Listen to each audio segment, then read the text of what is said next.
My First Summer in the Sierra by John Muir. July 10th. A Douglas squirrel, peppery, pungent autocrat of the woods, is barking overhead this morning, and the small forest birds, so seldom seen when one travels noisily, are out on sunny branches along the edge of the meadow, getting warm, taking a sun bath and dew bath, a fine sight.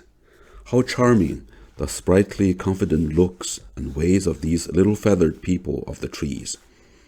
They seem sure of dainty, wholesome breakfast. And where are so many breakfasts to come from? How helpless should we find ourselves should we try to set a table for them of such buds, seeds, insects, etc., as would keep them in the pure wild health they enjoy. Not a headache, or any other ache among them, I guess. As for the irrepressible Douglas squirrels, one never thinks of their breakfast or the possibility of hunger, sickness, or death. Rather, they seem like stars above chance or change, even though we may see them at times busy gathering burrs, working hard for a living. On through the forest, ever higher we go, a cloud of dust dimming the way, thousands of feet trampling leaves and flowers.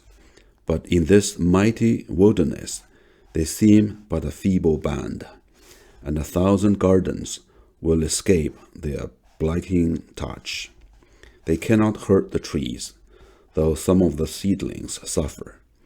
And should the woolly locusts be greatly multiplied, as on account of dollar value they are likely to be, then the forest, too, may in time be destroyed.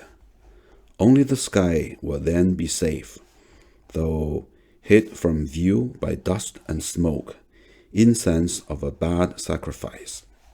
Poor, helpless, hungry sheep, in great part misbegotten, without good right to be, semi-manufactured, made less by God than man, born out of time and place. Yet their voices are strangely human and call out one's pity. Our way is still along the Merced and Tuolumne divide, the streams on our right going to swell the songful Yosemite River, those on our left to the songful Tuolumne, slipping through sunny carracks and lily meadows, and breaking into song down 1,000 ravines, almost as soon as they are born. A more tuneful set of streams surely nowhere exists, or more sparkling crystal pure, now gliding with tinkling whisper, now with merry dimpling rush, in and out through sunshine and shade, shimmering in pools, uniting their currents, bouncing, dancing from form to form over cliffs and inclines, ever more beautiful the farther they go until they pour into the main glacial rivers. All day I have been gazing in growing admiration at the noble groups of the magnificent silver fir, which more and more is taking the ground to itself. The woods above Crane Flat still continue comparatively open, letting in the sunshine on the brown, needle-strewn ground. Not only are the individual trees admirable in symmetry and superb in foliage and port, but half a dozen or more often form temple groves in which the trees are so nicely graded in size and position as to seem one. Here, indeed, is the tree lover's paradise. The dullest eye in the world must surely be quickened by such trees as these.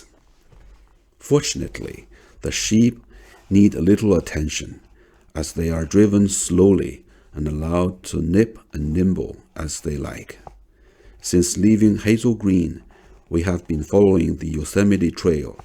Visitors to the famous valley coming by way of Coulterville and Chinese Camp, pass this way, the two trails uniting at Crane Flat, and enter the valley on the north side. Another trail enters on the south side by way of Mariposa. The tourists we saw were in parties of from 3 to 4 to 15 or 20, mounted on mules or small Mustin ponies. A strange show they made, winding single file through the solemn woods in gaudy attire, scaring the wild creatures, and one might fancy that even the great pines would be disturbed and grown aghast. But what may we say of ourselves and the flock? We're now camped at Tamarack Flat, within 4 or 5 miles of the lower end of Yosemite. Here is another fine meadow embosomed in the woods, with a deep, clear stream gliding through it, its banks rounded and beveled with a thatch of dipping sedges. The flat is named after the two-leaved pine, Pinus contorta, common here, especially around the cool margin of the meadow. On rocky ground, it is a rough, thick-set tree, about 40 to 60 feet high and 1 to 3 feet in diameter. Bark thin and gummy, branches rather naked, tassels, leaves, and cones small.